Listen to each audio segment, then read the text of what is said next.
thing. Hey, how you doing? Hey, you came on the publishing day. Joe knows a lot about self-publishing.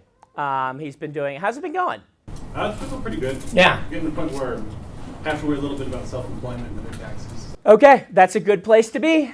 Yeah. Little by little. Little by little. He took the class a few years ago. He has decided to go this route right here. Have you been listening long? No, I just arrived like 5 minutes ago. So why don't you go ahead and give him the pitch? I've kind of given a bit of the pitch. We haven't talked about it a lot. Tell them why you decided to self-publish rather than going with traditional publishing. Why did I self-publish? Well, there's the camera. You can tell him to cut this part out if you do not want to be on the camera. No, it's totally fine. Well, I started self-publishing in 2011, and well, like everyone on the board, control is a big thing. I was reading a lot of blogs, a lot of author blogs by really successful mid-list authors, like Dean Wesley Smith, Kristen Catherine Rush. We've got a few best-selling titles, but they're mostly mid-listers. And they were saying that, in the traditional world, it's a really good place if you're a bestseller, but if you're not, you can't really expect to get a lot of attention, to get a lot of, to really make a living at it. And my goal from the beginning has been to make a living telling stories that I love.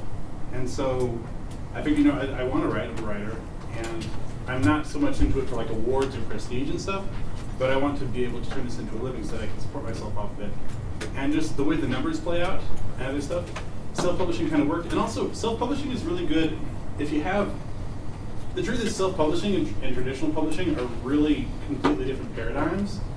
And if you can jump between the two, then you're kind of in the best position. For example, one thing I should be doing more is writing more short stories and selling those traditionally.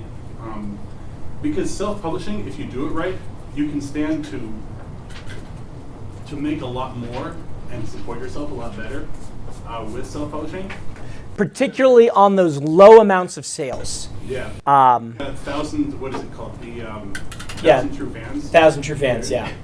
Yeah, and the theory behind that is if you have 1,000 true fans who basically, you have their emails and you can contact them every time you have something out, and you can reliably, they will, they're going to buy your book when it comes out. They love your stuff. They talk about it with all their friends.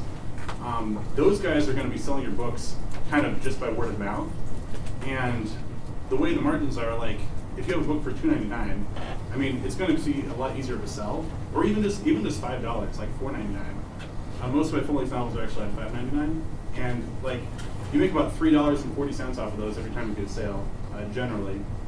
And so, so if you can sell 10,000 of those, or even just 1,000. I mean, and if you can sell 1,000 and release 2 of them a year, you don't have people restricting you on what you can and can't publish. People telling you have to rewrite this, or telling you that you restricting how much your output is. I mean, in a novel, really, if it's 50 to 100,000 words. If you write 2,000 words a week and you get to the point where you're actually producing pretty good material and you don't have to constantly rewrite it all the time, you can actually put out a lot of stuff really quickly. And self-publishing is really good if you like being able to do everything yourself.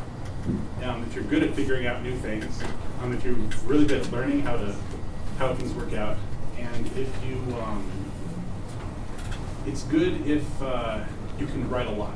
If you've got just one book, or 2 books, or it takes you 5 years to write a book, then you're kind of, self-publishing, it's going to be really hard to turn into a living. But if you can write 2 or 3 books a year and self-publish them, or better yet, if you can write maybe a novella length work, maybe every month, and write it in a series and release that, once a month, and put that at a very low price, and not necessarily $9.99 because you fall below the thresholds for 70%.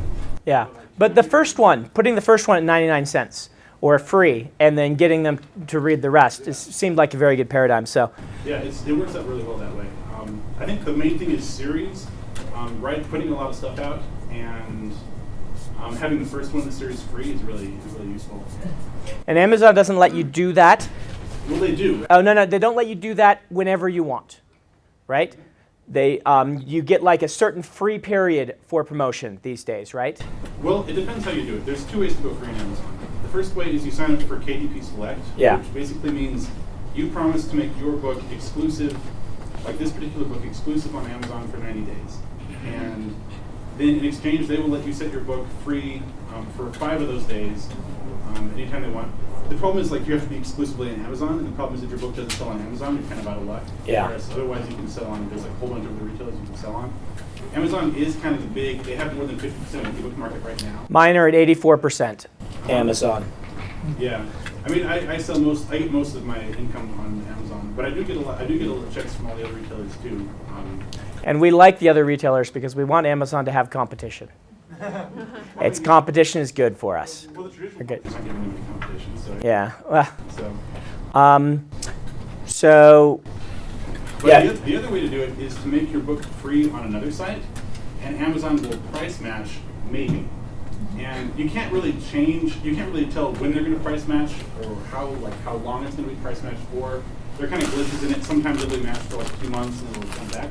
But if you want to have one title that's permanently free, you can just distribute it through Smashwords or through like Smashwords or like Kobo. Mm-hmm. If you go publishing direct through Kobo, you can set the price to free on there, and then Amazon will usually price match that, and then it's just free.